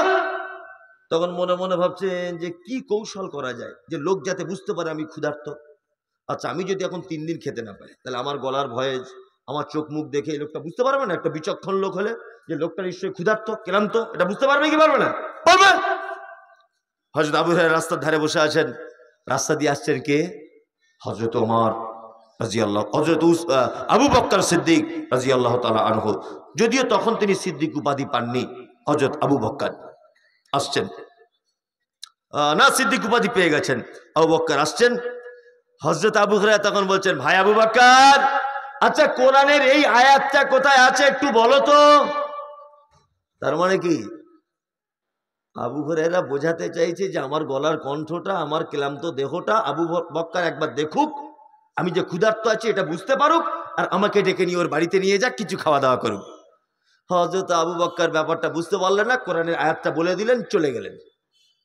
আবু হুরায়রা ভাবছেন তাহলে চালাকি আর কাজ হলো না, কি করা যাবে। এইবার ওই রাস্তা দিয়ে আসছেন আল্লাহ নবী সাল্লাল্লাহু আলাইহি ওয়াসাল্লাম। আল্লাহ রাসূল আবু হুরায়রাকে দেখে মুচকে হাসলেন। হাসার পরে আল্লাহ রাসূল সাল্লাল্লাহু আলাইহি ওয়াসাল্লাম বলছেন, চলো আবু হুরায়রা আমার পিছনে পিছনে। আবু হুরায়রা বলছেন, আমি আল্লাহর নবীর পিছনে, আল্লাহর নবীর সামনে। বাড়ি পর্যন্ত পৌঁছে গেলেন আল্লাহ রাসূল, আমাকে বাড়িতে ঢোকার পারমিশন দিলেন। আল্লাহ রাসূল গলার কণ্ঠস্বরটা উচ্চ করে দিয়ে বললেন, আবু হুরায়রা। আরে আশ্চর্য ব্যাপার, এ তো বরকতের খানা বাড়িতে চলে এসেছে। আবু হুরায়রা বলছে, আল্লাহ রাসূল কি? আল্লাহ রাসূল একটা পিয়ালা, ছোট্ট একটা পিয়ালাতে একটু দুধ এনে বলছেন, আবু হুরায়রা, কেউ যেন এই দুধটা হাদিয়া দিয়েছে, চলো আজকে খুব মজা করে খাওয়া হবে। আবু হুরায়রা মনে মনে ভাবছেন যে 2 দিন 3 দিন খাওয়া নাই, আর এক পিয়ালা দুধ, ও তো আমার এক কোনায় পড়ে থাকবে। মনে মনে ভাবছেন কত চমৎকার, কত শিক্ষা আছে হাদিস থেকে, দেখুন। আল্লাহ রাসূল এবার বলছেন, আবু হুরায়রা, আসহাবে সুফফাতে যতজন সাহাবী সবাইকে ডেকে আনো। আবু হুরায়রা তো টেনশন শুরু হয়ে গেল। কতজন নির্দিষ্টভাবে হাদিস থেকে কিছু জানা যায় না যে কতজন সাহাবী, তবে কেউ কেউ মন্তব্য করেছেন 40 বা 40-এর মতো, 40-এর কম বা 40-এর মতো সাহাবী আসহাবে সুফফাতে ছিলেন। আবু হুরায়রা, নবীজি আদেশ করেছেন অমান্য করার জায়গা নেই, জায়গা আছে নেই। আবু হুরায়রা চলে গেলেন, 40 জন সাহাবীকে ডেকে আনলেন আল্লাহ রসুলের দরবারে। আল্লাহ রসুলের সাহাবী আবু হুরায়রা ভাবছেন হয়তো আল্লাহর নবী আমাকে বলবেন যে তুমি প্রথমে পান করো আবু হুরায়রা, তারপরে ওদেরকে দাও। এই কথা আল্লাহ রসুল বললেন না। আল্লাহ রসুল বলছেন পিয়ালাটা হাতে দিয়ে আবু হুরায়রা যে এক ধাপ থেকে ওদেরকে পান করাও। আবু হুরায়রা তো মন আরো খারাপ, এ তো আরো মুশকিল, তাহলে মনে হয় আমি আর দুধ পাবো না। আল্লাহ, আমি মনে হয় দুধ পেলাম না। হযরত আবু হুরায়রা বলছেন আমি 1 জন 2 জন 3 জন করে দুধ পান করাতে লাগলাম। অবশেষে আল্লাহ রাসূল আমাকে বলছেন আবু হুরায়রা তুমি দুধ পান করো। হযরত আবু হুরায়রা বলছেন আমি দুধ পান করলাম। আল্লাহ রাসূল বলছেন আবার পান করো, আবার করো। আবু হুরায়রা বলছেন আমি আবার দ্বিতীয়বার করলাম। তারপর আল্লাহ রাসূল তৃতীয়বার বলছেন আবু হুরায়রা আবার পান করো। আবু হুরায়রা বলছেন আল্লাযী নাফসি বিয়াদি, আল্লাহর কসম যার হাতে আমার প্রাণ রয়েছে, আল্লাহ রাসূল, আমার পেটে আর রাই ঢোকার জায়গা নেই, সরিষার দানা পরিমাণ আমার পেটে আর কোনো জায়গা নেই। আল্লাহ রসুল বলছেন আবু হুরায়রা তুই ভয় করছিলে, ভয় করছিলে যে আল্লাহ রসুল, ভয় তো একটা হবেই। তখন আল্লাহ রসুল বলছেন আবু হুরায়রা পিয়ালার দিকে তাকাও। আবু হুরায়রা বলছেন পিয়ালার দিকে তাকালাম, যেমনকার দুধ তেমনই রয়েছে। সুবহানাল্লাহ। বলছি যদি আল্লাহর ওলিদেরই যদি অলৌকিক ঘটনা যদি শুনতে হয়, আমরা সই হাদিস থেকে শুনবো। কি বলছি বুঝতে পারছেন না? আচ্ছা, আর একটা বলতে খুব ইচ্ছা করছে, বলি, বুঝলেন? এটা না বললে মনে হচ্ছে আমার গাড়িতে ঘুম আসবে না, এটা আমায় বলতেই হবে। আল্লাহর ওলিদের একটা মারাত্মক আশ্চর্য ঘটনা আপনাকে বলি। আচ্ছা বলুন তো, বদরের যুদ্ধ হয়েছিল কত হিজরিতে? কথা বলুন। 2 হিজরিতে। কত? 2 হিজরিতে। উহুদের জানা নেই? তার পরের বছর 3 হিজরিতে। মানে বদরে মুসলিমরা জয়লাভ করেছে, ভালো করে বুঝবেন। মুসলিমরা যখন জয়লাভ করেছে বদরে, তখন কুরাইশ নেতা আবু সুফিয়ানের মাথায় কাজ করছে না, ওদেরকে মারতেই হবে যেমন হোক করে। তার পরের বছর আবার যুদ্ধ ঘোষণা হলো কোথায়? উহুদে। উহুদে আল্লাহ নবী সাল্লাল্লাহু আলাইহি সাল্লামের একটি কথার ইখতিলাফ হওয়ার কারণে গোটা উহুদের যুদ্ধে সেদিন আর মুসলিমরা জয়লাভ করতে পারেনি। তার পরের বছরের যুদ্ধ হয়েছিল, কোন যুদ্ধ জানা আছে কারুর? খন্দক। খন্দক আমি 3টে জায়গায় নিজে চোখে দেখে এসেছি। খন্দকের যুদ্ধের সময় মুসলিম সৈন্য কম ছিল, কারণ উহুদে 70 জন শহীদ হয়েছেন আল্লাহ নবী সাল্লাল্লাহু আলাইহি ওয়াসাল্লামের সাহাবী, 70 জন তীরন্দাজ শহীদ হয়েছেন, 70 জন যুদ্ধের বীর বিক্রমের মতো যারা যুদ্ধ করতে পারে তারা শহীদ হয়েছে উহুদে। আল্লাহ নবী সাল্লাল্লাহু আলাইহি ওয়াসাল্লাম মনের দিক দিয়ে খুব চিন্তিত যে খন্দকে তাহলে মনে হয় শেষ হয়ে যাবে সব মুসলিমরা। একটা বাচ্চা ছেলে, নাম মনে রাখবেন, এই নামে আপনার ভাতিজা পোতা পুতির নাম রাখবেন, ভালো নাম। একটা বাচ্চা ছেলে অল্প বয়সের 12-14 বছর আল্লাহর রসুলকে এসে বলছেন, আল্লাহ রসুল আপনি টেনশন করছেন কেন? তা বলছে খন্দকের যুদ্ধের ডাক হয়েছে, আবার তো সংখ্যায় আমরা কম, কি যে হবে। আল্লাহ রসুল মনের দিক দিয়ে চিন্তান করছেন। তখন ওই ছেলেটার নাম সালমান ফার্সি। কি নাম? সালমান ফার্সি। সালমান ফার্সি বলছেন, আল্লাহ রসুল চিন্তা করার কোনো কারণ নেই তো, ওরা যেখানে ঘাঁটি নেবে আর আমরা যেখানে ঘাঁটি নেব। আল্লাহ রসুল সাল্লাল্লাহু আলাইহি ওয়াসাল্লাম যুদ্ধের ক্ষেত্রে সবসময় রণকৌশল গ্রহণ করতেন। তার জ্বলন্ত প্রমাণ আমি দেখে এসেছি, জ্বলন্ত প্রমাণ। সূর্যের বিপরীত দিকে আল্লাহ রসুল সাল্লাল্লাহু আলাইহি ওয়াসাল্লাম যুদ্ধের ঘাঁটি নিতেন। সুবহানাল্লাহ। সূর্য যেদিক থেকে উঠছে আল্লাহ রসুল বিপরীত মুখে, পাহাড়ের বিপরীত মুখে ঘাঁটি গ্রহণ করতেন, কারণ সূর্যের তাপে যাতে তীর চালাতে বা কাউকে মারতে, কাউকে আঘাত করতে যেন ডিস্টার্ব না হয়, ওই জন্য আল্লাহ রসুল সাল্লাল্লাহু আলাইহি ওয়াসাল্লাম যত যুদ্ধতে ঘাঁটি নিয়েছেন সূর্যের বিপরীতে পাহাড়ের দিকে নিয়েছেন। আর যুদ্ধতে রণকৌশল বৈধ। সালমান ফার্সি আল্লাহ নবীকে বলছেন, এক কাজ করা যাক আল্লাহ রসুল। কি বলছে? কাজটি হচ্ছে এই যে ওরা যেখানে ঘাঁটি নিয়েছে আর আমরা যেখানে ঘাঁটি নেব, এর মাঝখানে যদি একটা খাল কেটে দিই, আমরা খাল যদি কেটে দিই তাহলে কেমন হয়? আল্লাহ রসুল বলছেন কেন? বলছে খাল কেটে দিলে উপকার এটা আল্লাহ রসুল, আমি যদি এখন 2 তলার উপরে একা থাকি, একা, আর ফানসুর ভাইরা 10 জন আছে ধরে নেন, ওদের সাথে আমার মারপিট হচ্ছে, তা বলুন তো ওরা 10 জন জিতবে না 2 তলার উপর থেকে আমি একা জিতবো? কথা বলুন, আমি একা জিতবো। আরে ওরা পাথর ছুঁড়বে একটা, আমার লাগতেও পারে নাও পারে, কিন্তু ওরা তো নিজে আছে 10 জন, আমি মারলে একজন লাগবে, লাগবে না? লাগবে। এটা রণকৌশল। আল্লাহ রসুল সাল্লাল্লাহু আলাইহি ওয়াসাল্লামকে তখন সালমান ফার্সি বলছেন, আল্লাহ রসুল ওরা আমাদেরকে আঘাত করার জন্য যখন খালে নেমে উঠে তবে তো আমাদের আঘাত করবে, ওরা যখন নামবে আমরা উপর থেকে আঘাত করব। আল্লাহ রসুল বলেছেন, ভারী চমৎকার সালমান ফার্সি, তুমি অল্প বয়সে এত বুদ্ধি রাখো, খুব চমৎকার। চলো খাল খুঁড়তে হবে। খাল কতদিন খুঁড়তে লাগবে? 3 মাস। কতদিন? 3 মাস।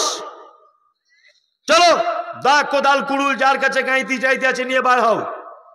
আল্লাহ রাসূল সাল্লাল্লাহু আলাইহি ওয়াসাল্লাম বললেন, ওই খাল খোঁড়ার আগে নতুন যারা বিবাহ করেছো তারা বাড়ি যেতে পাবে মাঝে মধ্যে। 2, খাল কাটা যতদিন না শেষ না হবে ততদিন একজন সাহাবী বাড়ি যেতে পাবে না। কটা শর্ত? 2টা শর্ত। কত মজার হাদিস আপনি শুনুন, একেবারে সহিহ হাদিস। আল্লাহ রাসূল সাল্লাল্লাহু আলাইহি ওয়াসাল্লাম সব সাহাবীরা গাঁইতি দিয়ে পাথরে আঘাত করে খাল খোঁড়ার কাজ করছেন। একটা পাথর এত বড় গাঁইতির তলাতে লেগে গেল, কোনো মতেই সাহাবীরা ভাঙতে পারছেন না। হযরতে জাবের তখন প্ল্যান করছেন যে আমাদের ভিতরে তো আল্লাহর নবীও রয়েছেন, তিনিও অন্যদিকে পাথর ভাঙছেন। আল্লাহু আকবার। তো একবার আল্লাহর নবীকে গিয়ে বললে হয় না, পাথরটা আটকে যাচ্ছে। 4-5 জন সাহাবী গিয়ে আল্লাহ রসুলকে বলছেন, আল্লাহ রসুল পাথর আমরা ভাঙতে পারছি না। তখন আল্লাহ রসুল সাল্লাল্লাহু আলাইহি ওয়াসাল্লাম বলছেন চলো। আল্লাহ রসুল এলেন, গাঁইতিটা এরকম ভাবে তুলে আঘাত করলেন। হযরতে জাবের বলছেন যে ধুলো যেমন উড়ে চলে যায়, আমি নিজের চোখে দেখেছি যে পাথর আমরা সমস্ত সাহাবী মিলে ভাঙতে পারিনি, আল্লাহর নবীর এক আঘাতে পাথর একেবারে ধুলোর মতো ধূলিসাৎ হয়ে উড়ে চলে গেল। সুবহানাল্লাহ। মজার ব্যাপার এই, হযরতে জাবের বলছেন আল্লাহ রসুল যখন হাত তুলে গাঁইতি চালাচ্ছিলেন, আমি আল্লাহ রসুলের পেটের দিকে তাকিয়ে দেখেছি আল্লাহ রসুলের পেটে ছোট্ট ছোট্ট পাথর রাখা আছে। আস্তে আস্তে করে আল্লাহ নবীর কাছে গিয়ে হযরতে জাবের বলছেন, আল্লাহ রসুল আপনার পেটে পাথর কেন? আল্লাহ রসুল তখন বলছেন, জাবের তোমাদের যা খিদা লাগে তার থেকে বেশি আমার লাগে, তোমাদের যা কষ্ট হয় তার থেকে বেশি কষ্ট আমার হয়।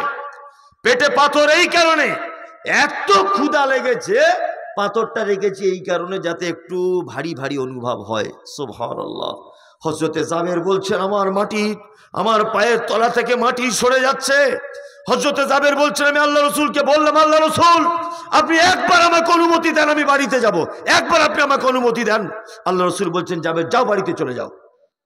হযরত জাবের বাড়ি গেলেন, স্ত্রীকে ডাকলেন, স্ত্রীকে ডেকে বলছেন যে দৃশ্য আজকে দেখে এসেছি খন্দকের ময়দানে, আমার জীবনে কোনোদিন আল্লাহর নবীকে এই দৃশ্য দেখিনি, নিজের চোখে দেখেছি আল্লাহর নবীর পেটে পাথর রাখা আছে, বাড়িতে কি কিছু আছে?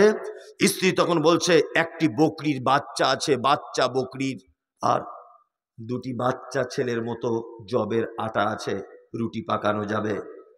তখন জাবের বলছেন তাড়াতাড়ি করে বকরিটা আমি জবাই করে দিচ্ছি, তুমি রান্না করো, তাড়াতাড়ি করে রুটি পাকাও, আমি আল্লাহর নবীকে গিয়ে একটু দাওয়াত করে আসি। জাবের ছাগল জবাই করে দিলেন, একদম সহি হাদিস এটা। জাবের ছাগল জবাই করলেন, রান্না করছেন স্ত্রী আর রুটি পাকাচ্ছেন।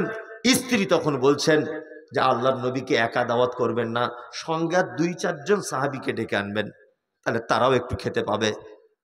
আল্লাহ রসুল এলেন, হযরতে জাবের এলেন, আল্লাহ রসুলকে গোপনে গোপনে বলছেন জাবের, আল্লাহ রসুল আমার বাড়িতে একটু সামান্য খাবার আমার স্ত্রী প্রস্তুত করেছে, আপনি যদি যান সঙ্গে 2-1 জন সাহাবীকে নিয়ে নেন, খুব ভালো হবে, একটু খেয়ে আসতে পারবেন। এই কথা যখন হযরতে জাবের বলেছে তখন আল্লাহর নবী বলছেন খন্দকবাসী সবাই গাইতি কুড়াল কুদুল ফেলে দাও, চলো জাবেরের বাড়িতে দাওয়াত। জাবেরের তো মাথা খারাপ, একটি বকরির বাচ্চা আর 2টি বাচ্চা ছেলের মতো ময়দা বা রুটি জবের আটা, আর খন্দকে সাহাবী আছে কতজন? 3000। কত? 3000। জাবের তো ভয়ে থরথর করে কাঁপছে, কি সর্বনাশ হলো, মান সম্মান সব চলে যাবে। হযরতে জাবের এবার নিজেকে লজ্জিত মনে করে বাড়ি ফিরছেন। আল্লাহ রসুল পিছন দিক দিয়ে জাবেরের জামাটা টেনে ধরলেন, ধরে বলছেন জাবের তোমার স্ত্রীকে বলে দিবে যে চুলাতে গোস্ত রান্না করছে যেন গোস্তের হাঁড়িটা না নামায়। 2 নম্বর, রুটি করে যেখানে পাকিয়ে রাখছে রুটির ওইটা যেন আগলা খুলে যেন না রাখে। চলো আমি যাচ্ছি। হযরতে জাবের তখন বলছেন বাড়িতে পৌঁছে বিবিকে যে কি সর্বনাশ হলো, কি সর্বনাশ হলো, আরে 4 জন লোককে দাওয়াত দিলাম, আল্লাহর নবী 3000 লোককে দাওয়াত দিয়ে দিয়েছে। টেনশন করছেন। ওই জন্য আমি বলি যে বিয়ে করতে গেলে বুদ্ধিমান মেয়েকে বিয়ে করতে হয়। কি বললাম বুঝলেন? বুদ্ধিমান মেয়েকে। ওই জন্য বলে যে কিছু মনীষীদের কথা বাস্তব হয়। কাজী নজরুল একটা কথা বলেছে যে দেখিতে পলাশ ফুল অতি মনোহর, গন্ধ বিনে সবে তারে করে অনাদর, যে ফুলের সৌরভ নেই কিসের সে ফুল, কদাচ তাহার মনে মজে না বুলবুল। পলাশ ফুল মাঠে দেখতে পাওয়া যায়, দেখতে খুব ভালো লাগে, কিন্তু বাজারে বিক্রি হয় না। হয় না। গোলাপ ফুল এই যে ফেব্রুয়ারি 14 তারিখ কি একটা ডে আছে বলছে, ওটা আমি জানি বলবো না, ওটা আমি জানি বলবো না। ওই এক ডেতে একটা গোলাপ ফুলের দাম 500, কারণ ওর গুণও ভালো, দেখতে ভালো, সব কিছু ভালো। কি বলছে বুঝতে পারছেন? সব কিছু ভালো, ওই জন্য দাম বেশি। জাবেরের স্ত্রী তখন স্বামীকে সান্ত্বনা দিচ্ছেন, দেখুন বুদ্ধিমান স্ত্রী হলে কি হয়। জাবের টেনশন করছেন আর স্ত্রী বলছেন আচ্ছা বলুন তো আপনি কজনের দাওয়াত দিয়েছেন? তো বলছে আমি দাওয়াত দিয়েছি আল্লাহর নবীকে আর সঙ্গে 2-4 জন সাহাবীকে। তখন জাবের স্ত্রী বলছেন আপনি ওই লোকগুলোর টেনশন করুন যাদেরকে আপনি দাওয়াত দিয়েছেন, বাকি সাহাবীদের দাওয়াত কে দিয়েছে? বলছে আল্লাহর নবী দিয়েছে। বলছে তাহলে টেনশন আল্লাহর নবী করবে, আপনার অত টেনশন কেন? হযরতে জাবেরের বাড়িতে আল্লাহ রসুল চলে এলেন 3000 সাহাবীকে নিয়ে। কত মজার ঘটনা! আল্লাহ নবী সাল্লাল্লাহু আলাইহি ওয়াসাল্লাম বলছেন, কি বলছেন? জাবের 10 জন করে সাহাবীকে নিয়ে ভিতরে ঢোকাও, আমি ভিতরে ঢুকছি, আমাকে ভিতরে ঢোকার অনুমতি দাও। আল্লাহ রসুল অনুমতি পেয়ে ভিতরে গেলেন, তরকারি নিজে হাতে দিচ্ছেন, রুটি নিজে হাতে দিচ্ছেন। হযরতে জাবের বলছেন 10 জন করে সাহাবী আমি ভিতরে ঢোকাচ্ছি, তাদের খাওয়া শেষ। এইভাবে 3000 সাহাবীর খাওয়া শেষ হয়ে গেল, পেট পরিপূর্ণ হয়ে গেল। আল্লাহ রসুল জাবেরকে বলছেন জাবের তুমি নিজে খাও, তুমি নিজে খাও। জাবের বলছেন আমি খেলাম, আল্লাহ রসুল খেলেন, আমার পরিবার খেলো। আল্লাহ রসুল বলছেন জাবের আরে হাঁড়িতে দেখো তো গোস্ত রুটি আছে কিনা। বলছে আল্লাহ রসুল গোস্ত রুটি আছে। বলছে তাহলে পাড়া প্রতিবেশীর মাঝখানে বিলি বন্টন করে দাও। হযরতে জাবের পাড়া প্রতিবেশীর মাঝখানে বিলি বন্টন করলেন। হযরতে জাবের বলছেন যে আমি যদি মনে করি গোটা মদিনা শহরের মাঝখানে এই গোস্ত আর রুটি বিলি করব, তবুও গোস্ত রুটি শেষ করা যাবে না। সুবহানাল্লাহ। কতটা গোস্ত ছিল? বকরি। আল্লাহর ওলিদের অলৌকিক ঘটনা যদি শুনতে হয়, আমরা সাহাবীদের কাছ থেকে শুনবো, তাই না? আমরা যা ভণ্ডদের কাছে শুনবো না, শুনবো না। যাই হোক, শুকতারা বিবি 2 বস্তা সিমেন্ট, রেহানা বিবি আব্বার নামে 500 টাকা, তাদের স্বামীর জন্য 500, চম্পা বিবি 2 বস্তা সিমেন্ট, বেনামি 1 বস্তা সিমেন্ট। আল্লাহুম্মা সাল্লি আলাইহি আল্লাহুম্মা বারিক আলাইহি। ভাই যারা আছেন এখানে, আপনারা কিছু দেন। যদিও এটা হাদিস কোরআনের কথা নয়, যা শেষ ভালো তার সব ভালো, এটা হাদিস কোরআনের কথা নয়, এটা বাংলা এমনি প্রবাদ বাক্য। এই প্রবাদ বাক্যর দিকে লক্ষ্য রেখে আপনার দিয়েই কিছু শেষ করে, হ্যাঁ, শেষ আমলটা করে যান একটু। কি এই আসুন, কেউ আছেন ভাই? আপনার জীবনে একটা ভালো আমল করে যান, শেষ আমলটা। থাকলে কিছু দেন, 10-20 টাকা দেন থাকলে। আছে? আসলে আমারই তো ভুল, একই পুকুরে কতবার জাল টানবে বলুন? আর আমার আগে যে জালগুলো ব্যবহার হয়েছে ওগুলো গুজড়ি জাল, তারা পুঁটি মাছ পর্যন্ত বাদ যায় না। কি বলছি বুঝতে পারছেন? দেন। আর একজন দিয়েছেন 500 টাকা, একজন ভাই দিয়েছেন 2000 টাকা। আল্লাহুম্মা সাল্লি আলাইহি আল্লাহুম্মা বারিক আলাইহি। ভাই যারা 10 টাকা 20 টাকা পকেটে নিয়ে এসেছিলেন বাদাম কেনার জন্য, আপনারা দিয়ে যান, আল্লাহর রাস্তে দেন। হ্যাঁ, বাদাম আছে, হ্যাঁ দেন, সকলেই দেন। আরে আপনার পবিত্র হাতটা আমার হাতে একটু লাগুক, আসুন 10-20 টাকা দেন, আল্লাহর রাস্তে দেন। জি, সকলেই দেন। জি দেন, সকলেই দেন, আল্লাহর রাস্তে দিয়ে দেন ভাই, দেন। আসুন আসুন, 10-20 টাকা নিয়ে আসুন, আপনার সঙ্গে মুসাফা করি, আসুন। জি, সকলেই দেন, সকলেই দেন। আল্লাহুম্মা সাল্লি আলাইহি আল্লাহুম্মা বারিক আলাইহি। জি দেন, সকলেই দেন। হ্যাঁ হ্যাঁ, মাশাআল্লাহ মাশাআল্লাহ। মুর্শিদাবাদ কত? 5000। এরা একজন 5000 দিয়ে দিল, আলহামদুলিল্লাহ। আল্লাহুম্মা সাল্লি আলাইহি আল্লাহুম্মা বারিক আলাইহি। জি দেন, সকলেই দেন, সকলেই দেন। জি, কত? 5000 আর একজন, মাশাআল্লাহ। যাই ওদের জাল মনে হয় ছেঁড়া ছিল, ওই আর কি। মাইকে তার আছে। জি, সকলেই দেন, আল্লাহর রাস্তে দেন। জালের বাইরে। জি দেন দেন। জি দেন দেন। আচ্ছা, 400 টাকা ফেরত দেন, 400 টাকা ফেরত দেবেন ফান্সির ভাই। জি, এই চলে যাবার আগে মজলিস ভাঙার দোয়া বলুন। সুবহানাকা আল্লাহুম্মা ওয়া বিহামদিকা আশহাদু আল্লা ইলাহা ইল্লা আনতা আস্তাগফিরুকা ওয়া আতুবু ইলাইক।